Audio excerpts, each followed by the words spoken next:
What I see is a stock that behaves like a crypto weather vane. When Ether sneezes, Bmnr shivers. Today the market gave Bitmine Immersion Technologies, ticker Bmnr, a dose of cold turkey. Shares slid materially intraday as the company published fresh details about its treasury of tokens, cash, and moonshots. For anyone who's followed this story, the move felt familiar. Rally, big headline about ETH buys, euphoria, then the inevitable digestion day where both crypto and equity prices reset their expectations. On January 20th, 2026, Bmnr closed around the high $20s.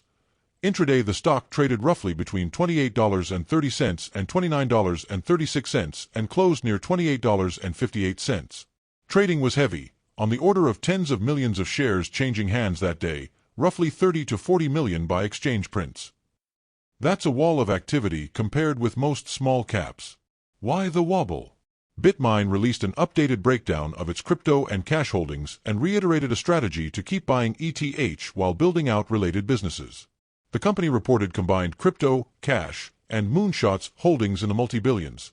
The most recent company update put that total at about $14.5 billion, including 4,203,036 ETH, valued at about $3,211 each in the company's release, 193 BTC, roughly $979 million cash, and a small equity stake labeled as moonshots, $22 million in 8co/ORBS.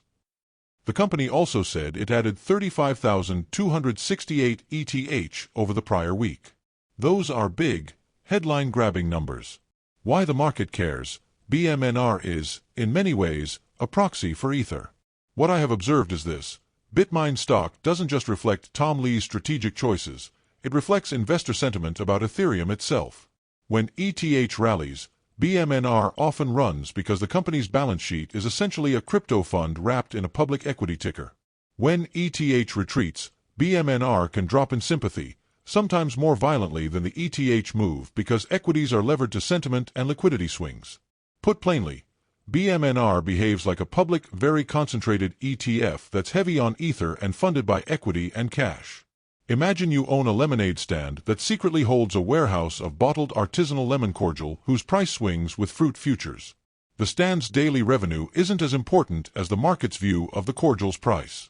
If cordial futures tumble, your stand's value drops even if people keep buying lemonade, because the investors valuing the stand care about the warehouse. That's Bitmine for you. The crypto warehouse is the headline driver. Another large reason for the volatility: shareholders recently voted to increase the number of shares the company can issue. That's a technical legal step. It doesn't immediately create new shares, but it does give management the optionality to raise capital via share issuance down the road. Investors often interpret that as both a lifeline, more ammo to buy ETH quickly, and a potential dilution risk. Future shares could be issued at prices that make existing holders wince. The shareholder vote reportedly passed with strong support, about 81% in favor, clearing the way for Bitmine to have more flexibility to raise capital if needed to expand its treasury. By the way, if you are getting value from this video so far and want more like this, please like the video, it means much to us, and hit the subscribe button, and comment the word more. Just go ahead and type the word more so I know. Now that you have commented, let's continue. Why does that matter? Because part of Bitmine's whole strategy is to use public equity as one capital source to accumulate ETH and to fund other opportunities. If management values speed, buying Ether when it's temporarily cheaper, they may prefer issuing shares or convertible instruments to get the cash quickly. The market prices that optionality with a mix of excitement and fear. Excitement if the buys compound in value, fear if the company raises and the stock gets diluted. It's exactly the love it or fear it lever that creates big swings. On the same day Bitmine updated holdings, crypto markets were under pressure. Bitcoin and Ether both weakened in the session, which pulled down equities that are crypto-exposed, Coinbase, Marathon, etc. Over the 24 to 48-hour window around January 19th to 20th, BTC fell a few percent, reports clustered in the 2.6–3.7% range across outlets, and ETH slipped a few percent as well. Reports showed ETH down roughly 3 to 4% in that window. Those moves are sizable when you're valuing a company whose asset base is denominated in crypto. Numbers tell stories, but they also hide details. Having 4.2M ETH is a headline. It signals huge exposure to Ethereum's upside and staking yields. At an ETH price near the company's reported figure, that math pushes the crypto plus cash plus moonshots total into the double-digit billions. But that headline total masks several things investors should check. How much is staked versus liquid? How much is encumbered for collateral? The accounting treatment of unrealized gains/losses, and the concentration risk if Ether underperforms for an extended period. The company also reported $979 in cash, which is real dry powder, and small, moonshot equity positions. That cash balance is the company's runway to buy more ETH, invest in business ventures, or cover operating costs. Having nearly $1 billion in cash along with a massive ETH position gives the company optionality, but optionality costs. Issuing new shares to get more cash can dilute existing holders. Using leverage would introduce interest and margin risk. The company appears to favor equity for now. Tom Lee and other crypto strategists often talk about the ETH/BTC ratio, how much ETH buys one BTC, or how the price of ETH compares to BTC. What I've observed is that when the ETH/BTC ratio rises, it often signals demand concentrating on Ethereum use cases, DeFi, staking, L2S, smart contracts, rather than purely store of value flows which tend to favor Bitcoin. Bitmine's heavy ETH tilt means that a rising ETH/BTC ratio is directly bullish for the company's asset value and narrative. Conversely, if BTC outperforms ETH, Bitmine's relative upside shrinks. It's a macro needle for this business. ETH versus BTC is like two flavors of ice cream. If mint suddenly becomes the craze, the shop that stocked pallets of mint tubs wins big. Bitmine stocked pallets of ETH, so when the market prefers ETH, their pantry looks rich. What I see in Tom Lee is the archetypal visionary CEO/evangelist. He talks big, buys aggressively, and wants shareholders who believe in the plan. That attracts two groups. 1. Believers who treat Bmnr as a way to get leveraged exposure to ETH accumulation plus the hope of enterprise spinouts. And 2. Traders who are happy to trade the vol and the PR cycle. Lee's public persona, the Vegas meetings, the shareholder advocacy, the messaging about staking and scaling, fuels both the rally and the volatility. Being an evangelist is a catalyst. It's also a binary risk. If the market trusts the thesis, shares can soar even 10x.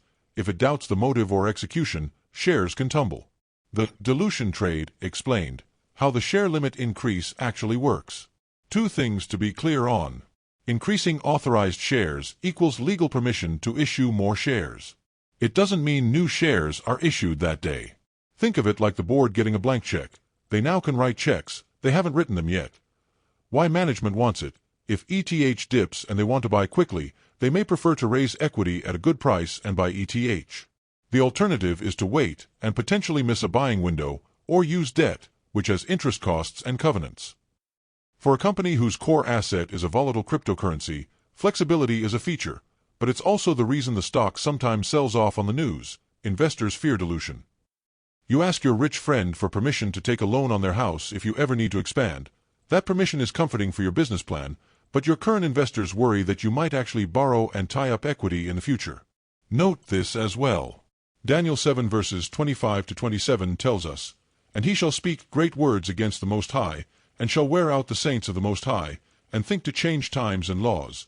And they shall be given into his hand until a time and times and the dividing of time. But the judgment shall sit, and they shall take away his dominion, to consume and to destroy it unto the end. And the kingdom and dominion, and the greatness of the kingdom under the whole heaven, shall be given to the people of the saints of the Most High, whose kingdom is an everlasting kingdom, and all dominions shall serve and obey him." Want more information about the books of prophecy? Please check the description section. That's the end for now. If you have watched until the end, drop a comment like this: "I stayed until the end." Just comment that I stayed until the end. When I see this comment, I will give you a heart. 3 more favors I request from you. First, like this video, subscribe, and then turn on the notifications bell. If you do this, you greatly encourage us to continue bringing to you more insightful videos. Do not miss out on our future videos. All I am asking is your subscription. Thank you for joining me today. Your support means so much to us. Do not hesitate to share this video to help someone who may benefit. I recommend that you watch the next video, subscribe to the channel, and share your thoughts about today's video. Wish you God's love.